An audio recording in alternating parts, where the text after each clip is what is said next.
বহরমপুরে বিজেপি এবং কংগ্রেসে বড়সড় ভাঙন, তৃণমূলে যোগ 50 কর্মীর। পুরসভার 7 ও 8 নম্বর ওয়ার্ডে দল বদল, নির্বাচনের আগে তৃণমূলের শক্তি বৃদ্ধি। বহরমপুরে বিজেপি কংগ্রেসে বড়সড় ভাঙন। কল্যাণ চন্দ্র আমাদের সঙ্গে টেলিফোনে রয়েছেন প্রতিনিধি। কল্যাণ, কেন বিজেপি এবং কংগ্রেস ছাড়লেন এই কর্মীরা এবং তৃণমূলে যোগদান করলেন?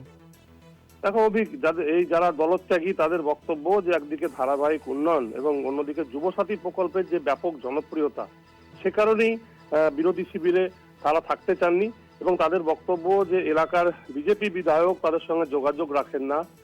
ভোটের সময় অর্থাৎ গত বিধানসভা ভোটের সময় দেখা গেছিল বিধায়ককে, তারপরে বিধায়কের সেরকম আর ভূমিকা নেই, যার ফলে তারা বীতশ্রদ্ধ হয়ে বিজেপি ছেড়েছেন।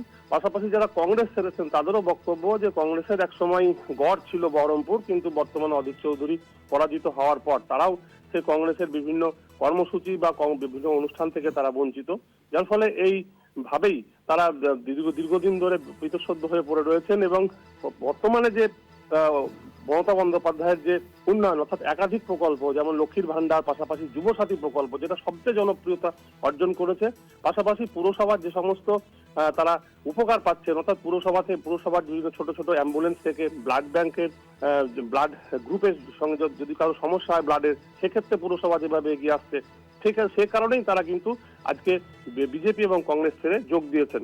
তাদের হাতে দলীয় পতাকা তুলে দিয়েছেন বহরমপুর পুরসভার চেয়ারম্যান নারুগোপাল মুখোপাধ্যায়। তারও বক্তব্য যে এভাবে তৃণমূলের যেভাবে যোগ দিচ্ছে, তৃণমূলে গত দুদিন আগে যোগ দিয়েছিল কংগ্রেস ছেড়ে বিজেপি ছেড়ে, আজকে যোগ দিল, সুতরাং আগামী বিধানসভা নির্বাচনে স্বাভাবিকভাবেই তৃণমূলের সংগঠন বহরমপুরে শক্তিশালী হচ্ছে।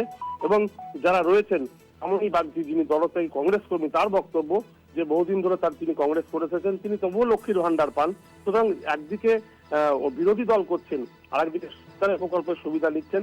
এই একটা তিনি ভুগছেন এতে যে কিভাবে তিনি এভাবে নেবেন, অর্থাৎ লক্ষ্মীর ভান্ডার নেবেন আবার বিরোধী দল করবেন, এটা তার বিবেকে লেগেছে, যার ফলে তিনি দল ছেড়েছেন। তার মেয়েও সেরকম ভাবে বিজয়া বাগচি একই কথা বলেছেন। এবং বিজেপি কর্মী সুশান্ত দাস যিনি রয়েছেন তিনিও জানিয়েছেন, স্পষ্ট তার বক্তব্য যে বিজেপির লোকজন তাদের সঙ্গে যোগাযোগ রাখে না।